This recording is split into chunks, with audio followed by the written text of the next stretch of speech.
Spoiler ഇല്ലാതെ തുടക്കത്തിന്റെ review പറഞ്ഞുതരാം. Title card ഏറ്റവും അവസാനമാണ് എഴുതി കാണിക്കുന്നത്. ആദ്യമേ ക്യാമറയും പൊക്കി പിടിച്ചിരിക്കേണ്ട. വിസ്മയ മോഹൻലാലിന്റെ ഫസ്റ്റ് പടമാണ്. നല്ല അഭിനയമാണ്. കുറച്ചുകൂടെ ഇമ്പ്രൂവ് ചെയ്യാൻ തോന്നും ചില സമയത്ത്. പക്ഷേ പുള്ളിക്കാരുടെ ഫസ്റ്റ് സിനിമയാണെന്ന് പറയത്തില്ല.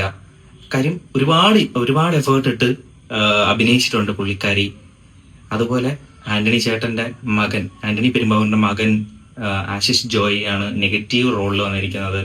പുള്ളിയും അത്യാവശ്യം നല്ല പെർഫോമൻസ് ആണ് കാഴ്ചവെച്ചിട്ടുള്ളത്. പുള്ളി വേറെ ലെവലിലേക്കൊക്കെ പോകും. ഡയലോഗ്സ് ഇല്ലെങ്കിലും പുള്ളി നല്ലപോലെ അഭിനയിച്ചിട്ടുണ്ട്. പിന്നെ ആസ് യൂഷ്വൽ ലാലേട്ടൻ്റെ കാര്യം പറയണ്ടല്ലോ. ലാലേട്ടന്റെ സ്ക്രീൻ പ്രസൻസ് ഒക്കെ ഒരു രക്ഷയില്ല, സൂപ്പറാണ്.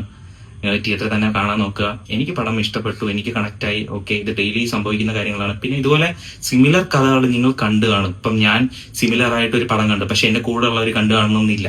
ജൂഡ് ആന്റണി നല്ലപോലെ പുള്ളിയുടെ പേഴ്സ്പെക്റ്റീവിൽ കാണിക്കാൻ ശ്രമിച്ചിട്ടുണ്ട്. ഇതൊരു ഭയങ്കര കിടിലം എന്ന് ഞാൻ പറയുന്നില്ല, പക്ഷെ സിനിമ കൊള്ളാം, എനിക്ക് ഇഷ്ടപ്പെട്ടു. നിങ്ങൾ പോയി കണ്ടു നോക്കുക, നിങ്ങൾക്കും ഇഷ്ടപ്പെടും. എന്റെ വലിയ ഹൈപ്പ് വെച്ച് പോകാതിരിക്കുക പടത്തിന്. ഒരു ഫാമിലി പടം, വലിയ ഹൈപ്പ് കൊടുത്ത് പോകാതിരിക്കുക, അത്രേ ഉള്ളൂ. അപ്പൊ നിങ്ങൾക്ക് ആ പടം സാറ്റിസ്ഫൈ ആവും. നല്ലൊരു മെസ്സേജ് തന്നെ ഇത് ഫ്രണ്ടിലോട്ട് കൊണ്ടുവരുന്നുണ്ട്. ഇത് ഡെയിലി നമ്മുടെ ചുറ്റുപാട് നടക്കുന്ന പല സിനാരിയോസും തന്നെയാണ് ഇതിലും ഉള്ളത്. ഓക്കെ, തിയേറ്ററിൽ തന്നെ പോയി കാണാൻ നോക്കുക, ഫാമിലി ആയിട്ട് പോവുക, എൻജോയ് ചെയ്യുക. Okay, by.